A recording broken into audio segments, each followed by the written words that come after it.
Hello everybody, I hope you guys did enjoy your Christmas and I hope you guys are enjoying your Thursday. Today we're going to be looking at a potential blizzard over parts, really anywhere that I'm outlining right here. You could be seeing a blizzard occur and we're going to be going over how that's going to happen, the blizzard criteria, and we're going to be comparing the precipitation currently that's forecasted to the wind speeds at that current time, and we're going to be comparing those to see if you are going to have blizzard criteria, and it is going to be quite interesting to see if we are going to have blizzard criteria. I was looking at the models, wind gusts up to 60 miles per hour over parts of the Dakotas into Minnesota, Nebraska as well, and even into eastern Wyoming and Montana. We could also be seeing some blizzard criteria being met. We are starting off with the National Weather Service, and we have winter weather advisories in effect for parts of California, Southern California, and winter storm warnings as well. These are all in the higher elevations, by the way. Flood watches over Southern California, Western Arizona, Eastern Arizona seeing some winter weather advisories, as well as Northern New Mexico seeing winter storm watches, and also Wyoming, Colorado, Nebraska, Kansas seeing winter storm watches. And then we have a pocket here of winter weather advisories and winter storm warnings over southern Colorado, winter weather advisories over parts of northern New England into the northern part of the Northeast, and parts of northern Minnesota. This is not associated with that system that is moving through the Southwest right now that is going to turn into the blizzard. This is just a clipper system, not even a clipper system, just a weak disturbance, leaving about 1 to 3 inches of snowfall widespread. So really, this isn't associated with that blizzard. This right here, this all is associated with this blizzard. Everything that really is in the southwest or the central U.S., not the northern plains or the northeast. You'll most likely get winter storm warnings and winter storm watches in effect probably sometime tomorrow, or even as we get into your Saturday or Sunday over parts of the northeast, most likely. Now, here is the European computer guidance, and we're looking at, this is currently the storm that's bringing 1 to 3 inches. So this is the storm that's leaving winter weather advisories over northern Minnesota. Now this is the system that is going to turn into the blizzard.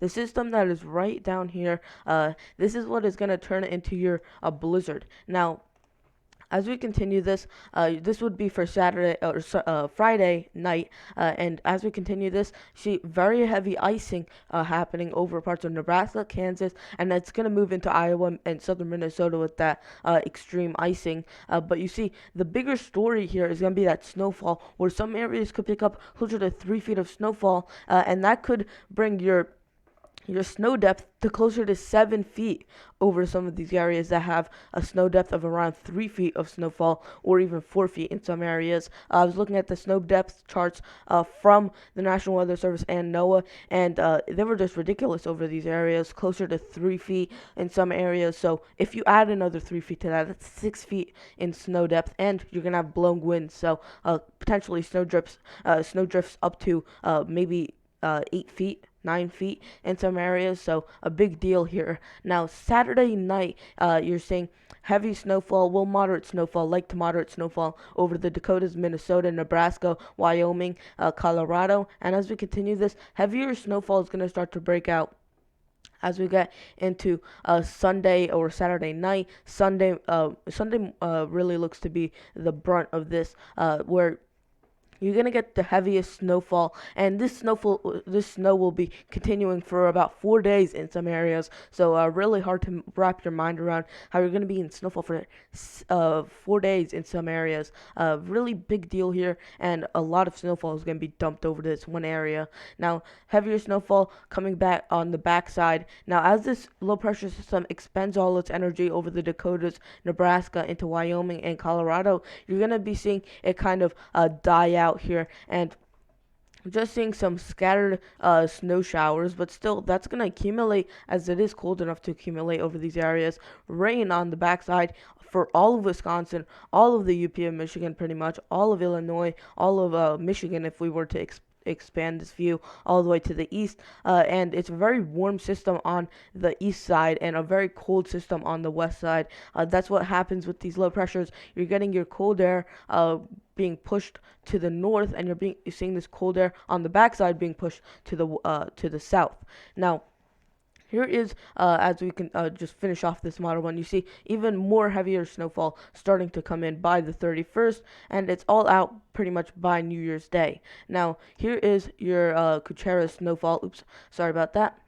Here's your Kuchera snowfall, and this shows how your temperature profiling. So it basically, if you have if you have a warmer environment in the atmosphere, you're gonna get less snowfall, or it's gonna take more moisture to get more snowfall.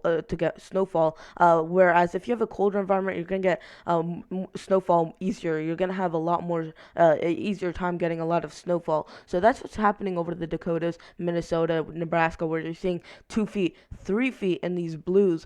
So a good swath that's seeing about anywhere from about 30 to 36 inches of snowfall. And I didn't include this. I'm gonna have my forecast at the end of the video, so make sure you do stay tuned. But I didn't include this 24 to 36 inch area because this is just the European showing those insane amounts. The GFS is not showing that, so I'm just going with about an 18 to 24 inch, which is still a major event, but it's not as significant as 3 feet potentially over some of these areas. And then you see there's another band that sets up as this continues to move through parts of Canada. It's gonna kind of bring it's going to be cold enough over these areas to get some snowfall. So even though the low pressure is to the north of them, you're still going to see snowfall over these areas, closer to 6 to 12 inches. In some areas like Vermont, New Hampshire, Massachusetts, Maine as well could see that. And we're going to talk more about this part as we get closer to this event. And this part would be closer to the 30th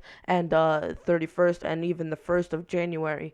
So that would be your timing over the Northeast.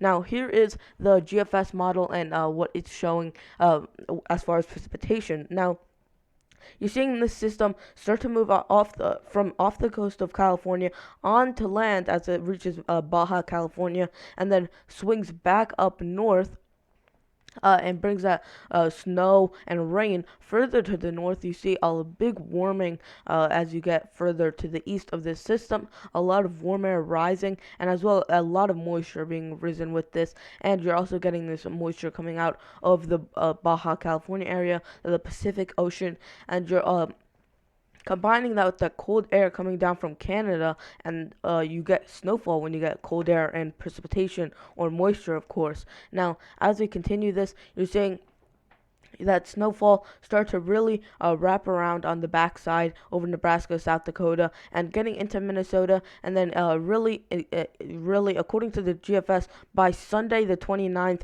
you're seeing the height of this storm, where you're seeing a lot of that energy being used, and the GFS also shows this back end snowfall. By the way, I just wanted to point that out, and then it kind of spirals and loses all its energy basically as it gets expended over parts of North Dakota, South Dakota, and Minnesota. Now here is your total snowfall, Kuchera snowfall, as well over the from the GFS, and you're seeing the GFS is also showing 2 feet amounts, but not showing those 3 feet amounts. And also notice the GFS is further to the east than the European is. Yeah, we'll actually compare them. Here is the GFS model, and here is the European model. You're seeing further to the west, which could actually leave some areas with nothing according to the GFS, and other areas according to the European seeing closer to half a foot, 2 feet of snowfall, a foot, 2 feet of snowfall. So it's definitely a big deal. Now here we want to look at these wind gusts and compare it to our precipitation. So here, this will be for Saturday lunchtime about, and now it's really getting going. Now, this is in knots, so anywhere above the 30, above that light green is going to be where you're going to be seeing your blizzard conditions of above 35 miles per hour. So anywhere in the light green, the yellow, the oranges, the reds, even the browns in some areas could see blizzard conditions, and that's all throughout this area. Now let's compare this to our precipitation type, and this would be for 78 hours out. So you see, we do have some precipitation going on in this blizzard criteria area, and you don't even have to have precipitation falling. You could just have blowing snow that's already fallen, and you have a lot of snow that's already fallen over these areas. Now we'll continue this. Let's go to sometime around 96 hours out. We'll look at this, and 96 hours out, this is where you're seeing the bulk of your, oops, I erased that. Here's where you're seeing the bulk of your heaviest precipitation. Now, as we compare this to your wind gust 96 hours out, you're seeing wind gusts 45 knots, which is equivalent to about 55 to 60 miles per hour. So a lot of really heavy wind gusts or really strong wind gusts over these areas. Really anywhere in this orange or yellow or even light green, this is where you should be concerned for some blizzard conditions. And I really wouldn't be really surprised if you saw blizzard warnings in effect anywhere from here and even into the arrowhead of Minnesota. Blizzard warnings in effect sometime probably by Saturday or Sunday. As these blizzard conditions are going to be sometime in Sunday or Monday. Now, here is my forecast. I'll show this to you right now. And here is my forecast. Now, here's my first slide, your storm track here. And you see your low pressure is currently situated over Southern California. And this purple line, pink line, just indicates where this low pressure is forecasted to track. And it's gonna track through Southern California, through Arizona, New Mexico, Colorado, and then move back up the Dakotas, Nebraska, and into Minnesota. Now, we're gonna overlay our snowfall onto this. So you have your coating to a 1 inch area over anywhere in this light blue, which is really stretching from the Rockies up through the upper Midwest and into the Great Lakes. Here is your 1 to 3 inch area, and this is gonna be in this darker blue. And again, this is going from the 26th to the 1st of January. So 1 to 3 inches, anywhere from the UP of Michigan, Wisconsin, down through Nebraska and the Southwest, and then up through into the Midwest and the Upper Plains. Now, we have a 3 to 6 inch area really to the west of this of storm track, but also coming further south where you have some elevation over parts of Arizona and New Mexico, you're going to be seeing 3 to 6 inches in those higher elevations as well. 6 to 12 inches, mainly again to the west of this storm track where you're going to be mainly snowfall. And that is going to be over North Dakota, South Dakota, Minnesota, Nebraska, Colorado, Wyoming, Western Colorado, southeastern parts of Utah, northeastern parts of Arizona, and northwest parts of New Mexico. Now, 12 to 18 inches even over parts of South Dakota, North Dakota, Minnesota, Nebraska, and then down through Wyoming and Colorado, and then also for parts of Arizona, Utah, and New Mexico. Now, we even have an 18 to 24 inch area, and this is going to be over parts of South Dakota into North Dakota and northernmost Minnesota, where you could be seeing 18 to 24 inches. I also wanted to add that the part for the Northeast. So we're going to go over this separately, and this is going to be the part of the forecast that is mainly going to change. I really don't think that this area over here is going to change too much as we are fairly close to the event, but we're still about 5 to 6 days out from this event happening over the Northeast, so a lot could change with this. So we're going to go over this separately. You have a coating over anywhere from northern upstate New York into Vermont, all of New Hampshire, all of Maine as well. We have 1 to 3 inches over parts of northern upstate New York into northern Vermont, northern New Hampshire, or pretty much all of New Hampshire as well, and almost all of Maine, except for really the southeasternmost part of it. Now, 3 to 6 inches for parts of Vermont, New Hampshire, and all of Maine, and then now we're going to add our rainfall onto this. So that was pretty much all in forecasted for the Northeast. And I will most likely add a 6 to 12 inch area, but I didn't want to go all out until we get more information on where this event is going to really track exactly. Now, we have under an inch of rainfall. This is all going to be in the form of rainfall pretty much over these areas, under 1 inch over parts of California, Nevada, Arizona, and southernmost New Mexico, but also for Texas, Oklahoma, Kansas, Missouri, Iowa, Arkansas, Louisiana, pretty much eastward, you're going to be seeing under an inch of rainfall. 1 to 2 inches, and this is going to be your final layer of rainfall, is going to be expected over parts of Southern California and Southern Arizona, as well as parts of Oklahoma, Kansas, Missouri, Iowa, and eastward all the way until you hit Ohio, Kentucky, Tennessee, and Mississippi. And then we also have another area for the Appalachians where you are going to have increased lift. That's usually what happens with mountain chains. You have increased lift the higher up in the atmosphere you go. That's why mountainous areas usually get a lot more snowfall than, say, a lower lying area or a lot more precipitation even in the summer than a lower lying area. It's because you have more lift, and that allows more precipitation to get kind of brought down, and that's what's gonna pretty much be going on through West Virginia, western parts of Virginia, and then even into western North Carolina and eastern Tennessee. And then we have another area for Delaware, Maryland, into eastern Pennsylvania, all of New Jersey, into most of upstate New York, except for those areas that are seeing snowfall.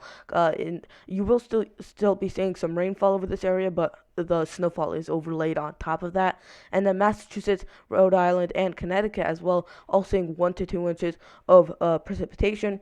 And if you did enjoy this video, please consider liking the video, subscribing, and turn on notifications so you never miss a video when I upload. Anyways, guys, that was Eli with the guy, and I'll see you guys in the next video. Goodbye.